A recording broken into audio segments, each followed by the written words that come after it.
امریکی صدر ایران میں شرمناک شکست پر بوکھلا گئے۔ ایرانی حکومت کے خلاف فسادیوں سے بغاوت کی اپیل۔ فسادیوں کو ہدایت کی کہ ایران کے محب وطن لوگ احتجاج جاری رکھیں، اداروں پر قبضے کر لیں، مدد پہنچ رہی ہے، قاتلوں اور ظلم کرنے والوں کے نام یاد رکھیں، انہیں بہت بڑی قیمت چکانی پڑے گی۔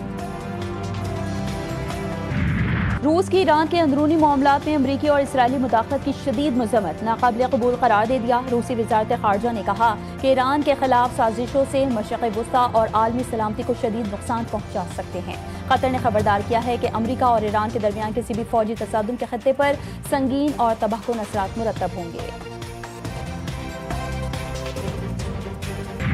اسرائیلی مظالم پر خاموش، ملالہ یوسفزئی ایران میں فسادیوں کے حق میں بول پڑی۔ ملالہ نے ایک بیان میں کہا ہے کہ ایران میں مظاہروں کو خواتین کی خود مختاری پر ریاست کی طرف سے عائد پابندیوں سے الگ نہیں کیا جا سکتا۔ لڑکیاں ہر جگہ لڑکیوں کی طرح عزت کے ساتھ زندگی گزارنے کا مطالبہ کرتی ہیں۔ ایران کا مستقبل ایرانی عوام کے ذریعے چلنا چاہیے اور اس میں ایرانی خواتین اور لڑکیوں کی قیادت شامل ہونی چاہیے۔ پیغام امن کمیٹی کی فوج کو قومی بیانیے کے فروغ کے لیے مکمل تعاون کی یقین دہانی۔ قومی پیغام امن کمیٹی کی D G I S P R سے ملاقات۔ ممبر و محراب سے اتحاد امت، سماجی ہم آہنگی کے پیغام کو ملک گیر سطح پر پھیلانے کا اعلان۔ D G I S P R نے کہا کہ دشمن کی نفسیاتی جنگ کے مقابلے کے لیے عوامی شعور، سچائی پر مبنی بیانیہ فیصلہ کن ہتھیار ہے۔ قومی پیغام امن کمیٹی کا قومی بیانیے کے فروغ کے لیے مکمل تعاون کی یقین دہانی۔ پاک افواج سے غیر متزلزل یکجہتی اور ریاست دشمن بیانیوں کے خلاف مشترکہ عزم کا اظہار۔ فتنہ الخوارج اور افغان طالبان کی مذمت، دہشت گردی کا کوئی جواز نہیں، نفرت انگیزی، فرقہ واریت اور تکفیری بیانیے کے خلاف زیرو ٹالرنس پالیسی اپنانے پر اتفاق۔ پاک افغان بین الاقوامی سرحد کے حوالے سے گمراہ کن پروپیگنڈا یکسر مسترد۔ وفاقی وزیر اطلاعات عطا طاہر نے ایکس پر اپنے پیغام میں کہا کہ بین الاقوامی سرحد کو بین الاقوامی سرحد ہی سمجھنا چاہیے اور اس کے مطابق عمل بھی کرنا چاہیے۔ وزیر اعلیٰ کے پی سہیل آفریدی ان چند لوگوں میں سے ہیں جن کو یہ بات فی الحال سمجھ نہیں آ رہی۔ ہماری ملاقات ہوئی تھی، ہم نے ڈاکومنٹس بھی آج جمع کر لیے، کل انشاءاللہ ویریفیکیشن ہو جائے گا، جمعرات کو انشاءاللہ تعالیٰ نوٹیفیکیشن ہو جائے گا۔ پاکستان تحریک انصاف میں کوئی فارورڈ بلاک نہیں ہے، خان صاحب چیئرمین تھے ہے اور رہیں گے، اور اس کی لیڈرشپ میں سارے متفق کے، اور خان صاحب جب آرڈر کرتے اس کو ہم من آن اس کو امپلیمنٹ کرتے، کوئی ہماری apex committee, core committee, political committee نہیں۔ پی ٹی آئی وفد کی اسپیکر قومی اسمبلی ایاز صادق سے ان کے چیمبر میں ملاقات۔ اپوزیشن لیڈر کے معاملے سمیت دیگر اہم پارلیمانی امور پر مشاورت۔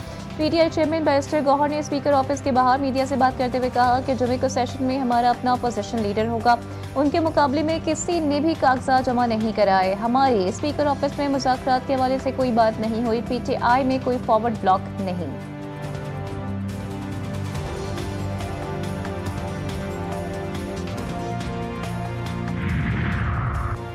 صدر مملکت کی منظوری کے بغیر آرڈیننس کا اجراء، صورتحال کا جائزہ لینے کے لیے بلاول بھٹو کی زیر صدارت پارلیمانی پارٹی کا اجلاس۔ اراکین کی ترقیاتی منصوبوں کے فنڈ سے متعلق شکایات۔ اجلاس کے بعد پی پی رہنما راجہ پرویز اشرف کا کہنا تھا کہ ہم حکومت کے اتحادی ہیں، مگر جہاں حکومت غلطی کرے گی اس کی نشاندہی کرتے رہیں گے۔ حکومت کے آرڈیننس فوری واپس لینے کے فیصلے کو خوشائند قرار دیا۔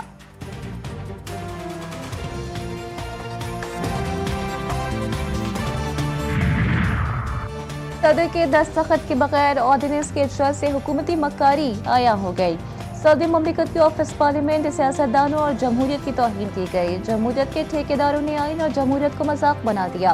سربراہ جے یو آئی مولانا فضل الرحمان نے اپنے بیان میں کہا کہ حکمرانوں نے چند روزہ اقتدار کے لیے آئین، اقدار اور جمہوریت کو زندہ درگور کر دیا۔ شاید مستقبل میں آرڈیننس ترمیم کے لیے پارلیمنٹ دستخطوں کا تکلف ہی نہ کرنا پڑے۔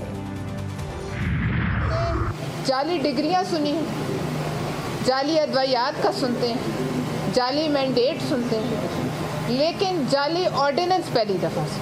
تو جعلیات کی دنیا میں یہ ایک بڑی نئی ایجاد ہے اور اس کا جو کریڈٹ ہے وہ ہم اس حکومت کو ضرور دیتے ہیں، اور ہم یہ کہتے ہیں کہ آئندہ کے لیے اس فیکٹری کو بند کیا جائے۔ یہی مشورہ دے سکتے ہیں کہ ہوش کے ناخن لیں۔ ہمارا خیال ہے کہ ایسی غلطیاں جو ہیں وہ پاکستان افورڈ نہیں کر سکتا۔